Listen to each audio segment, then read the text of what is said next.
so how do I even start? I want to study in the U.S. or any other country. How do I start? So you first have to. Welcome to Grad Scholar, Education, Opportunities and Scholarships. Please subscribe, comment and share. Another thing, very important thing, is prayer. The us is prepared for the day of battle, but safety is of the Lord. As I said, the difference we have is that we know God as our Father.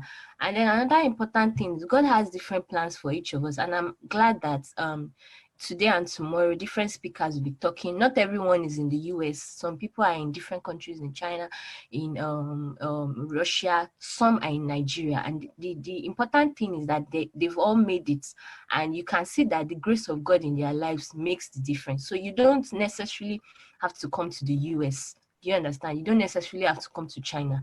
Commit your ways into God's hands. And another very important thing is that God's will for our life is the best. If God says that he wants you to be in China, don't say I must be in US, because remember when Isaac, or was it Isaac or Abraham, when they went down to Egypt, and then his wife was almost taken.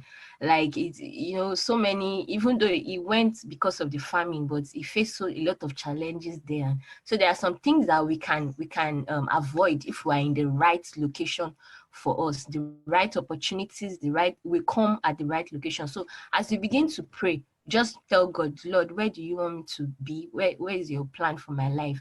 And make sure you go towards it. So who are your friends? Who are your friends? Who are your friends?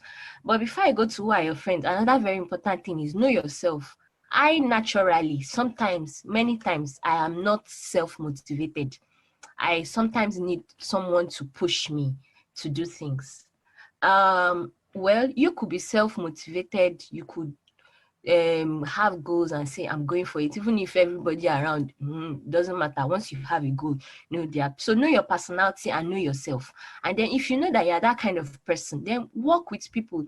They say whoever works with the wise will be wise. So make sure you work with people. Make sure you have people around that can motivate you. I had people here too in the when I was in Nigeria, people in the US. I would chat them up on WhatsApp and tell them, oh, this is what I have. Please, can you guide me? I had a cousin, and then I had one sister that had also traveled abroad. So the purpose why I believe that we have all these programs is not that this program will end and then that's all. You can reach out to us. You can reach out to any of the speakers. If you want us to maybe review your CV, check something for you. Yes, I know that we might be busy, but even if, just reach out to us and we'll guide in one way or the other. So then ask for help if you need it. I believe that you can shelve a lot of mistakes by learning from others. And while waiting, maybe while you're at home, especially with this, even with this COVID-19, some of us have access to unlimited data, but what are we using it for? Social media. Or just social, like, yes, it's important. Some people are making billions on social media, so make sure you are profitably engaged. Don't just stay on social media communicating with friends, as in do something worthwhile, do something profit. There are a lot of online courses there, Coursera, a lot of them, a lot. Take them, build your CV, volunteer. So if you have any maybe there's somewhere around you, look at your course of study. What's that job or that place that you feel that you can your experience there can be meaningful on your CV. Then don't tell them, oh, you just want to volunteer. They don't have to pay you. You understand? Then join professional bodies too in your field. Right? Learn a skill. You understand? Build and develop. While waiting, just be engaged. That's the summary of this. Then going to now, I know many of us, maybe you're like, okay, so how do I even start? I want to study in the US or any other country. How do I start? So you first have to search online. And another thing I must say is that there are so many things online on Google. As Google may sound like, there are so many things you can learn from it. Just take your time, sit down and search for things. You see that there are a lot of information you can actually get. So we have studyportals.com, we have mastersportals.com. So you can just check, like this, the picture that I have here. I just searched, they said category health and medicine. Then I checked, I think department or something, nutrition and fitness. And then I checked for it, and to bring out a whole lot of schools for you So your job is to I tell people, get a book, not just a paper, a book that you can write it. Oh, these are the schools I saw. Write it down. This is the course they have, Ph.D, or M.Sc, whatever. Write it down. Then after that, go to the school's website. Okay, you can even if you don't know their website, type it. University of Chicago. This thing. Just press it. It will bring out the school's website. Go to your department there, and then try to look at what are the requirements. If you see this picture here, they said application deadline. So those are, okay, when can I apply? What are the things I need? Write it down on your paper. Don't just look at it on the website. You forget about it. And then the next time you have to start looking at the website over and over again. So some important details that you might write. Oh, who is the contact person for this program? Maybe the program coordinator. Can write the person's email, write it out. What's the deadline, application deadline that you're looking at? Is it for fall?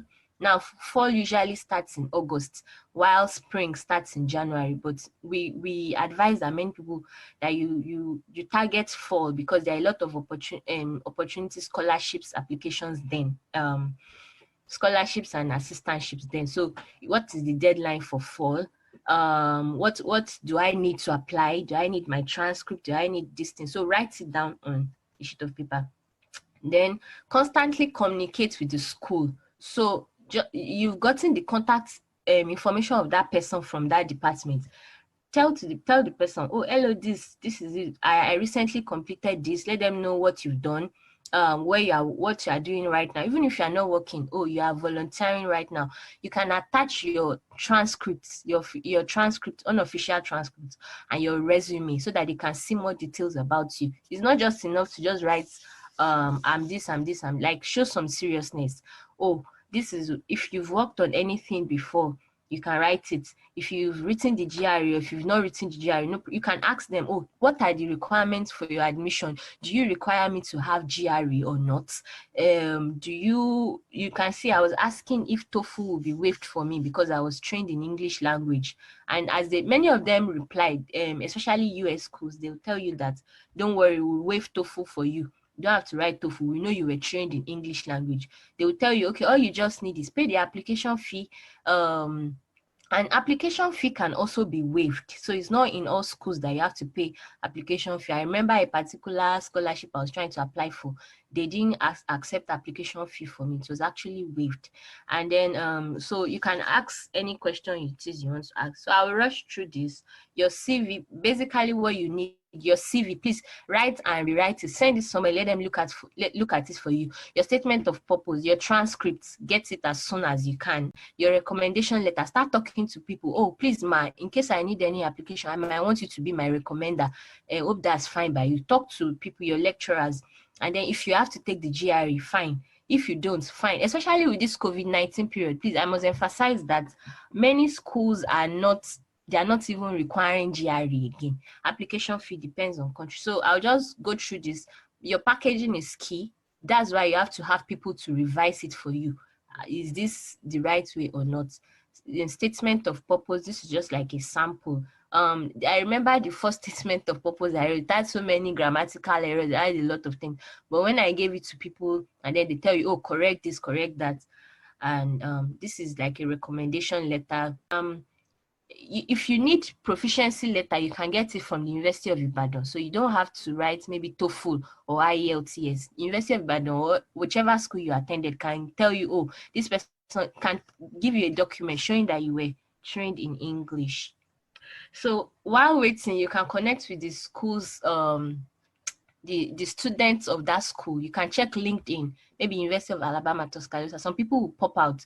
You can just check the, hello, please, what do I need for this and this and this? Just be active. That's fine. And then it's, as I round up, it's okay to fail. I had failed attempts. I applied to the US, paid money, didn't go through. There was one New Zealand application. Because of time difference and procrastination, I had done all the essays. They say write essay on this, write essay on this, right? I did all the essays. And then just for me to submit, I was like, oh, when I wake up tomorrow morning, by the time I woke up that next morning, the application had closed. After all my efforts, I could not cry. South Africa, I got 2 admissions, but there was no funding. I applied for that one in the Netherlands. The one you saw the recommendation letter, it wasn't successful.